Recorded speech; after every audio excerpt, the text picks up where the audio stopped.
So one is slightly higher, slightly further back, and it's slightly larger than the other one, and that just actually allows them to triangulate sound. So not only can they determine which angle it's coming at, but they can determine how high up and low it is, and it just really allows them to hone in on anything moving, rustling in the bushes and stuff like that.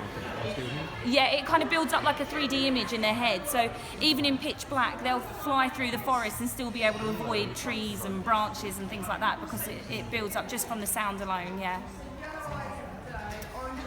A crepuscular, so it's basically dawn and dusk. So I like to think of it as like, you know, setting and rising sun. It's always quite orange, isn't it? And then nighttime ones tend to have the darker black-brown eyes. But there are a few exceptions to those rules. It doesn't apply to every single owl species, but the majority of them, yeah. It's a really good way to indicate what time of day it is. He's 24. Yeah, and still young.